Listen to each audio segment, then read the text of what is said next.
Muy buenas tardes. Vamos a continuar con este módulo muy interesante. Estoy segura que va a ser de mucho provecho para todos. En nuestra consulta de todos los días, no solamente el gastroenterólogo pediatra, sino el pediatra se enfrenta con mucha frecuencia a niños con solamente trastornos de alimentación y alteraciones en la mecánica de la deglución. Está con nosotros el día de hoy la doctora Mónica Rocío Zavala Solares. Ella es gastroenteróloga de adultos.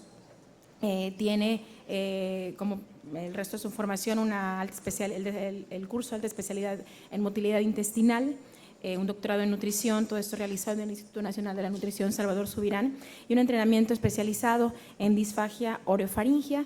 Y pues bueno, es una persona totalmente capacitada para hablarnos del tema el día de hoy. Actualmente ella es encargada del área de motilidad y clínica de disfagia en el Hospital General de México. Y sin más preámbulo, bienvenida, doctora.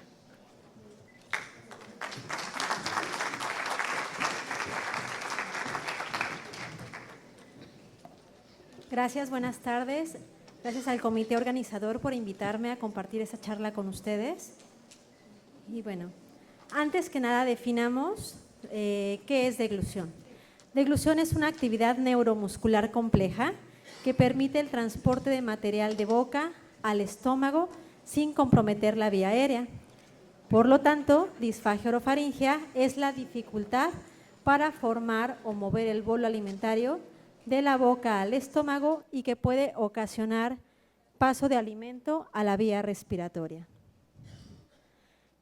Y bueno, en el centro encontramos trastorno de la deglución y todas las especialidades que pueden estar actuando como un equipo multidisciplinario que incluye neurología, neurocirugía, cirugía maxilofacial.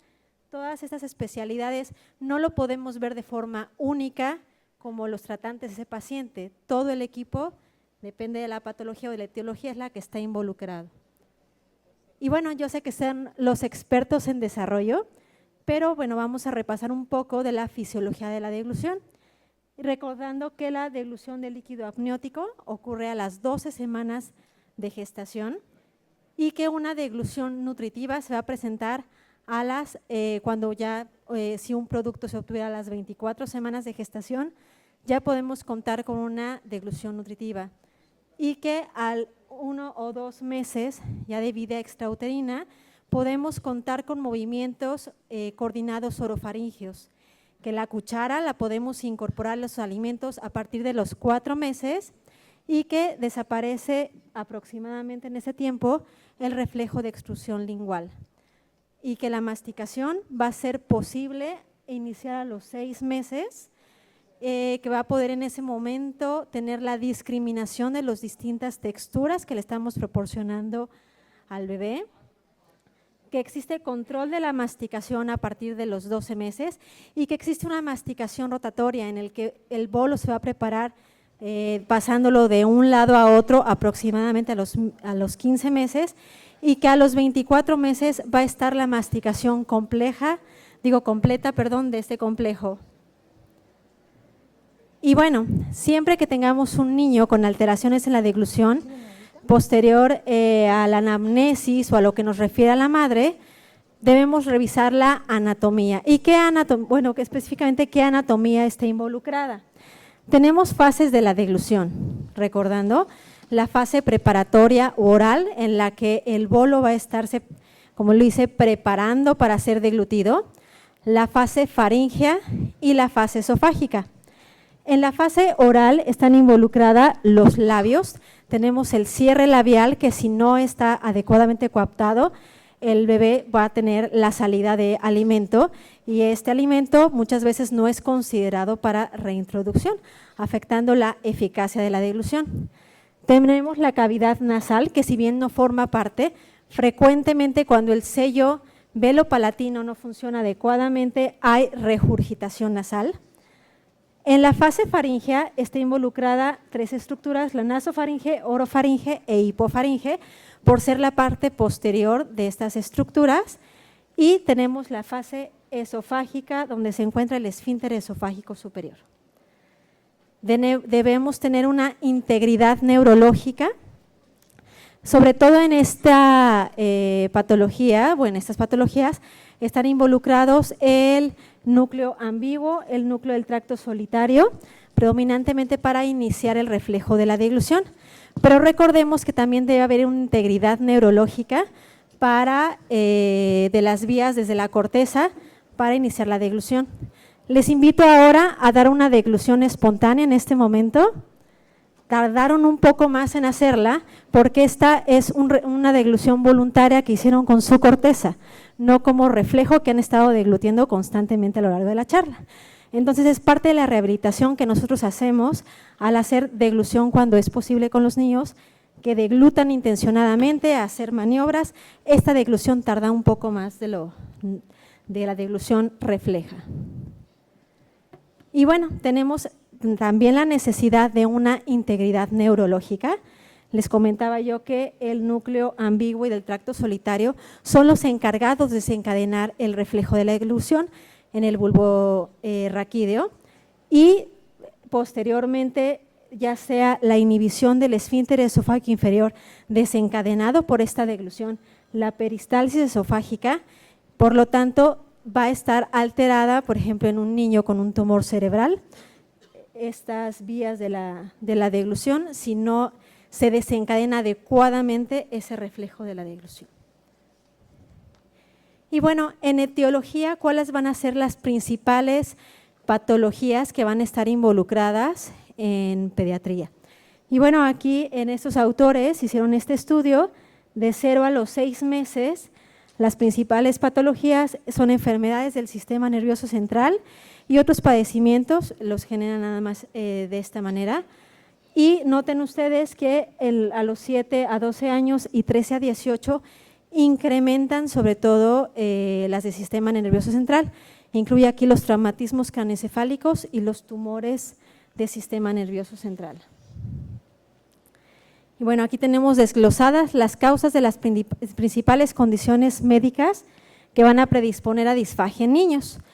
Por ejemplo, predominantemente en las del sistema nervioso central, que son el 52%, bueno, la principal es tumor cerebral, las crisis convulsivas, encefalopatía hipóxico-isquémica y meningoencefalitis.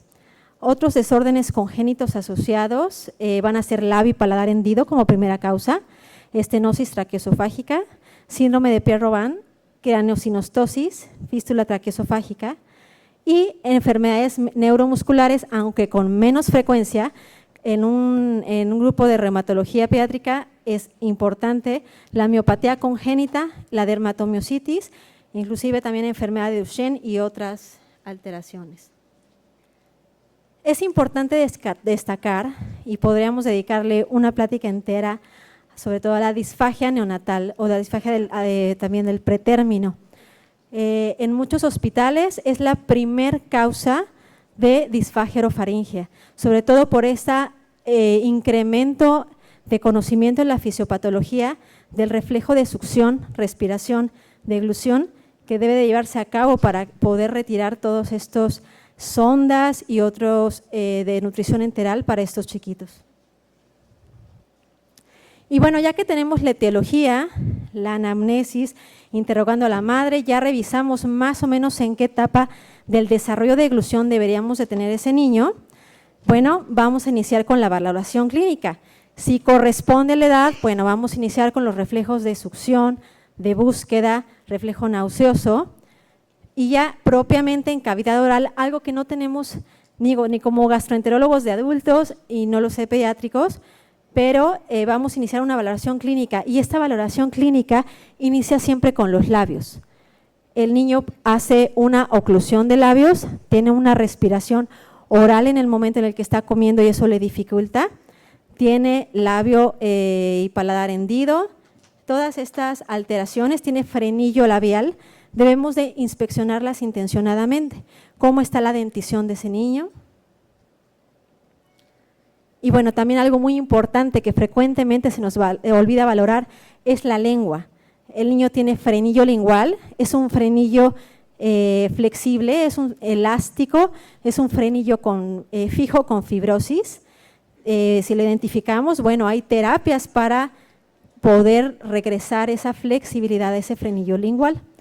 Vamos a valorar la presencia de una lengua geográfica, la placa que frecuentemente en un niño, por ejemplo, con PCI, el aseo bucal, dental y la lengua es muy deficiente. Entonces, todo eso tenemos que valorar inicialmente en la fase oral. Y bueno, la valoración también anatómica de los dientes, la oclusión de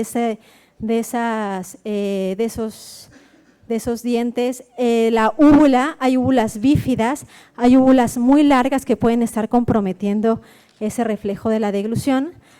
Frecuentemente les aconsejo siempre dar a los niños o pedir cuando tengan esa consulta que acudan con comida. Vamos a valorar al niño, pero sobre todo valorar a la mamá o valorar al papá o al cuidador primario. ¿Por qué? Porque bueno, hay mamás que no dejan que los niños jueguen con la comida, digo, si su condición neurológica se lo permite. ¿Por qué? Porque eso es parte de disminuir la hipersensibilidad o el rechazo que pueden tener a veces a los alimentos. Ponemos play, por favor.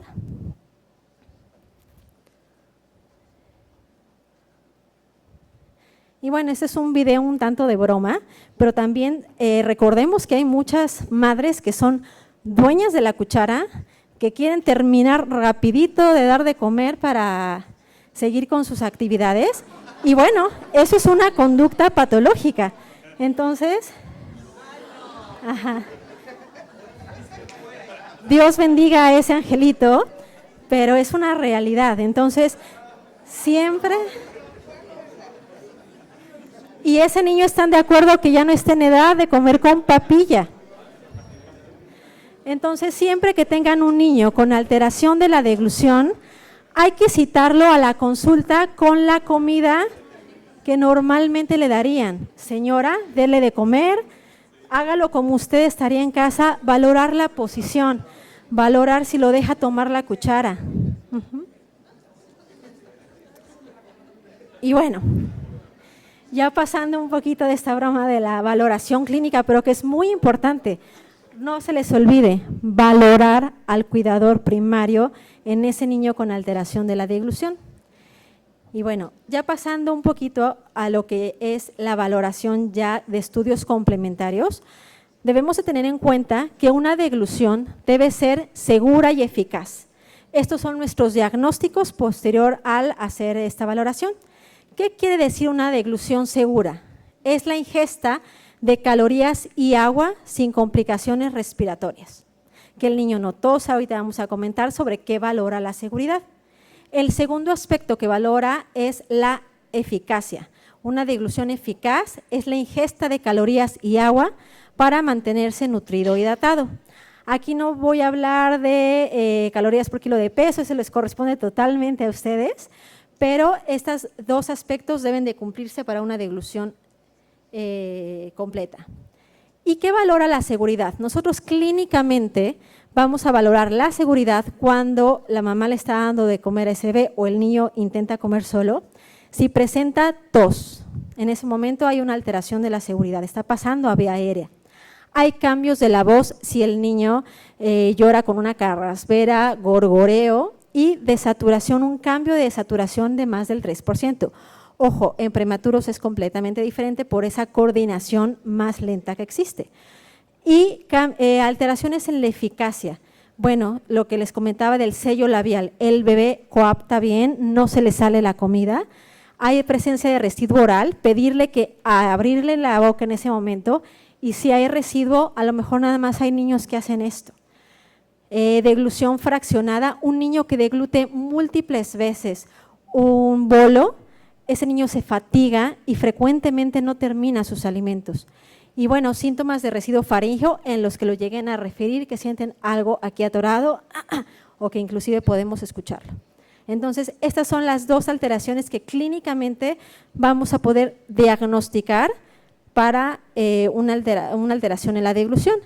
Y posteriormente, ya que identificamos clínicamente a este niño en nuestro consultorio, son candidatos si presentan alteración en alguna de estos aspectos, estudios complementarios. para pasar a los estudios complementarios vamos a definir ahorita términos que a lo mejor no estamos familiarizados o que no los hemos escuchado, que son penetraciones y aspiraciones. ¿Qué quieren decir penetraciones? Es un término radiológico que propiamente habla cuando el contraste entra dentro del vestíbulo laríngeo, pero no traspasa las cuerdas vocales, nada más se queda arriba de estas. Y aspiración ya como tal es cuando este contraste radiológico entra en el vestíbulo laríngeo y traspasa las cuerdas vocales. Algo importante es considerar la presencia de aspiraciones silentes. ¿Qué es una aspiración silente? Como su nombre lo dice o se infiere, es la entrada de material a la tráquea sin presentar esta tos o respuesta de ahogos. Esta alteración clínica que nosotros valoraríamos en la seguridad no se presenta. ¿En quiénes hay que realizarlo? En pacientes en quienes tengamos la sospecha que pueden tener el riesgo de aspiraciones silentes, un reflejo de tos abolido. Y, por ejemplo, los niños con PCI presentan aspiraciones silentes hasta en el 97%. Entonces, es un gran incremento en la frecuencia y, por lo tanto, de neumonías por aspiración.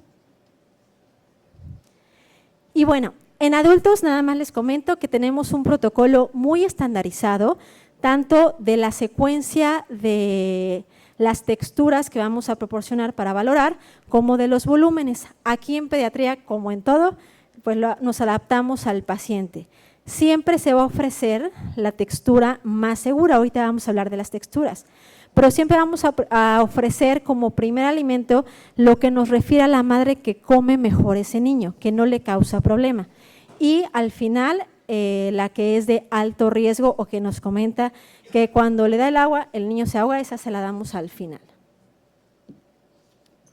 Y bueno, tenemos para esta valoración clínica que cualquiera de nosotros puede realizar en el consultorio, aparte de observar a la madre, esta ya es la valoración del médico.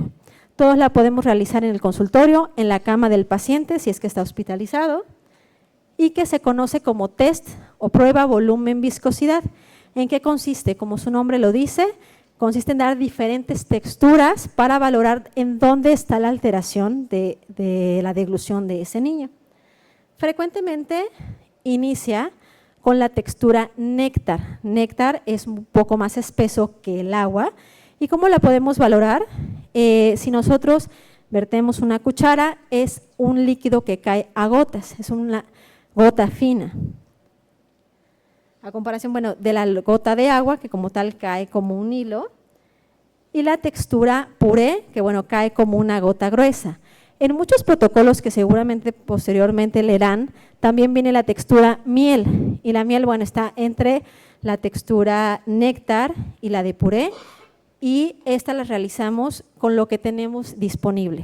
Bueno, les comento, cuando llegué aquí a México de mi entrenamiento, dije, ay, no sé las marcas que manejamos en México, pero a ver cuál encuentro. Me encontré con que no había nada y tenía que diluir alguna marca de papilla de bebé, tenía que diluir atoles o demás, lo que trajera la madre para poder valorar. Ahorita en México ya contamos con espesante, tenemos una sola marca. Esperemos que posteriormente lleguen todas las que hay en Estados Unidos y Europa, pero ahorita ya contamos con una marca que no aporta tantas calorías y diferentes proporciones para alterar la composición de ese alimento. Bueno, después de que detectamos con cuál de estas texturas el niño presenta alteración en el momento de la deglución, vamos a hacerle, bueno, idealmente una videofluoroscopia de la deglución.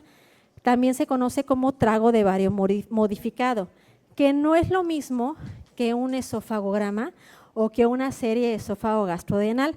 Hay un estudio muy interesante que comentaban que al niño que en el momento se le hace una serie y presenta una aspiración evidente, bueno, ya está el diagnóstico. El que no lo presenta, dúdenlo si clínicamente lo sospechan, porque incrementa o disminuye mucho la sensibilidad de ese estudio si no se hace al menos 25 frames por segundo. Pero bueno, sabemos que la videofluoroscopia es el estándar de oro para valorar la deglución. Ofrece ventajas como es valorar la deglución dinámica, cómo realmente ese niño deglute, y valora todas las fases, la preparatoria, la oral, la faríngea y la esofágica.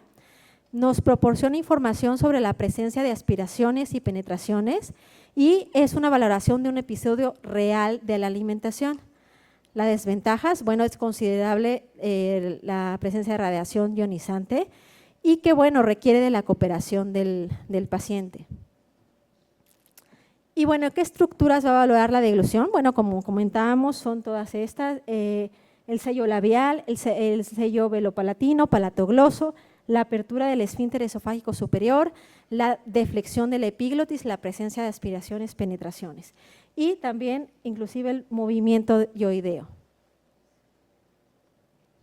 Le damos play, por favor. Le damos play 3 veces. Es que salió el técnico con el que había platicado. Bueno, aquí vemos una chiquita de 1 año, 8 meses, que hasta voltea la cámara, posa. Ahí hablamos de la cooperación del paciente. Pero esta chiquita fue enviada por laringomalacia. Su otorrino la tenía 1 año, 8 meses con biberón, sin introducirle otro tipo de alimentos. Ya se imaginarán la niña pequeña, delgada, demás, sin vigilarle su nutrición. Y esta niña no presentaba alteración en la seguridad ni en la eficacia ya en ese tiempo.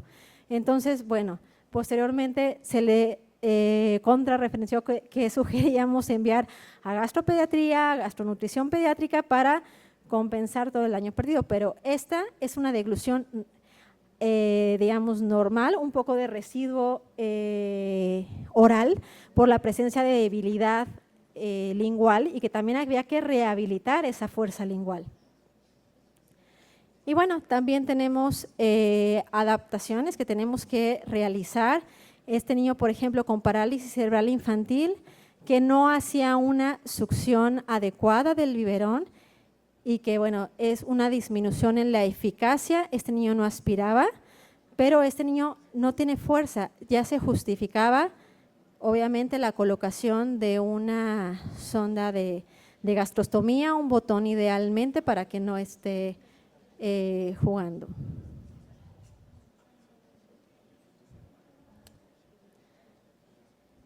Y bueno, yo sé que en muchos lugares van a decir, es que no contamos con ellos.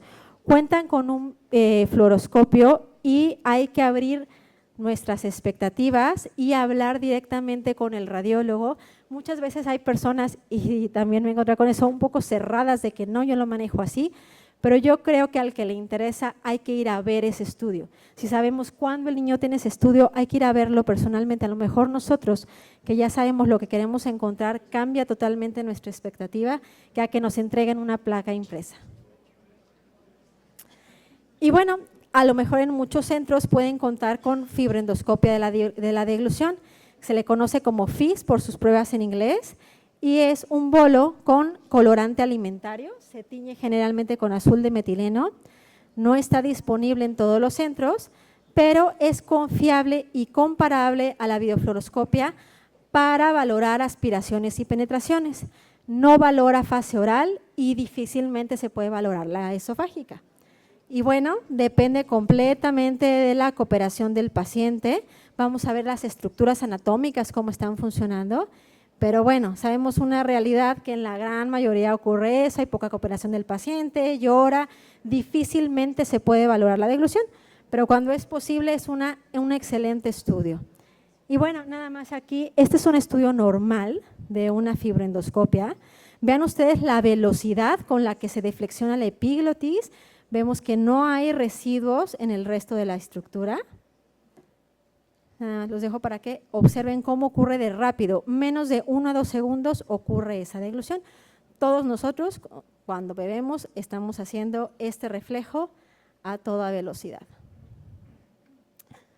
Muy diferente a esta otra imagen, donde desde un inicio podemos ver la presencia de residuo desde que entramos con el fibroendoscopio.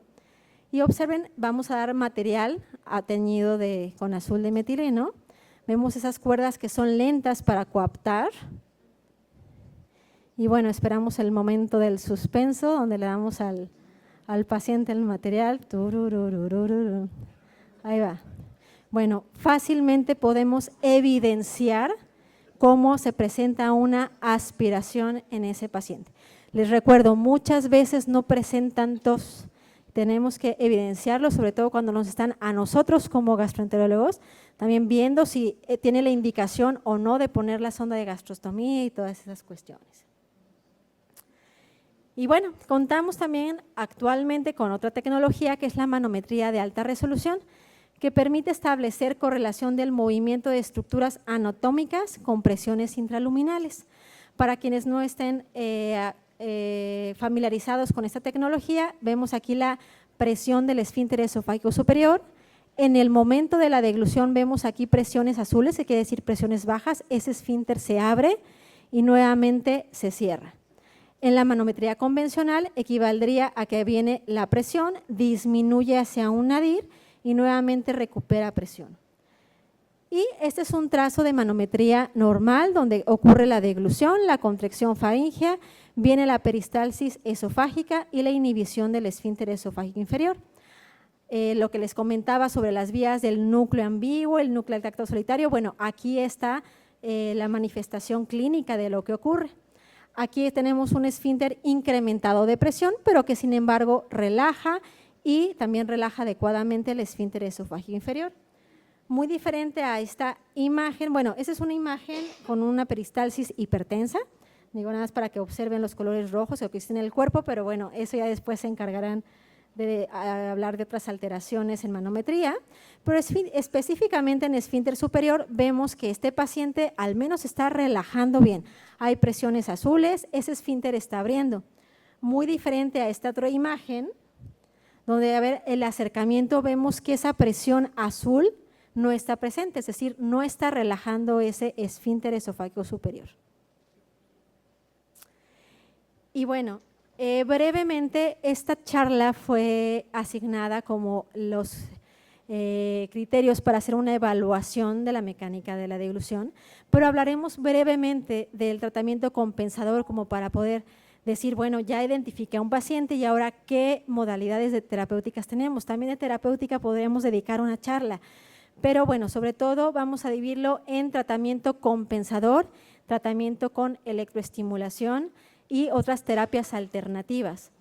El tratamiento compensador, la adaptación de líquidos con espesantes en los pacientes que sea necesario, es el tratamiento de primera línea en los pacientes. Ustedes son los expertos en las fórmulas, saben que dominan ustedes las fórmulas que pueden dar un más espesor a los chicos, a los niños que nada más están con fórmula o biberón. Pero bueno, tenemos los otros niños que requieren otro tipo ya de alimentos y de consistencias, y es la consistencia néctar, consistencia de puré. Hay que evitar alimentos de textura mixta, evitar los cereales, evitar los caldos, evitar las sopas aguadas. Son texturas sólidas con textura líquida y puede inducir la aspiración. Y a los niños que tengan alteración en la seguridad o en la eficacia que está repercutiendo en su nutrición, indica la sonda de gastrostomía. También contamos con estrategias posturales, los niños que necesitan de una silla especial, poner la posición cervical adecuada y maniobras deglutorias en los niños que neurológicamente nos permitan incorporar o enseñar estas terapias. El tratamiento compensador, como les comenté, de primera línea, pueden optar por la nutrición con espesante. Y bueno, por ejemplo, casos particulares como este chiquito, existen biberones que se adaptan a este labio y paladar hendido. Y bueno, en electroestimulación brevemente comentaremos que existen dos modalidades, la sensorial y la motora. La estimulación sensorial es solamente que el niño sienta la vibración y actúa para incrementar sobre todo la plasticidad cerebral. La estimulación motora, vamos nosotros a valorar que se contrae el músculo y mejora el movimiento yoideo. Este se coloca en los niños, sobre todo en los músculos suprayoideos, infrayoideos, también hay los faciales para mejorar esta deglución. Hay que tomar un curso especial para poder optar a tener este aparato. Varios en el país lo tenemos, yo creo que sobre todo los rehabilitadores en cada una de sus ciudades pueden tener este aparato para que envíen a sus pacientes. Y bueno, el resumen, ¿qué vamos a valorar en un niño con alteración en la deglución? Recuerden la valoración anatómica, la valoración funcional, y ahí está incluida la valoración del cuidador primario, observación de la ingesta, seguridad y eficacia de esa deglución, test clínico, volumen, viscosidad. La videofluoroscopia es el estándar de oro. La fibroendoscopia de la deglución es comparable a la videofluoroscopia. Tratamiento compensador y electroestimulación son las terapéuticas ahorita aprobadas por la FDA para niños. Hay otros que están en estudio y que se requiere un equipo multidisciplinario. No podemos solos hacernos cargo o ser médicos tratantes de un niño. Requerimos de todo un equipo que se va a encargar, de acuerdo a la etiología, de ver por este niño con alteraciones de la deglución. Y bueno, gracias por el tiempo, espero que les haya gustado.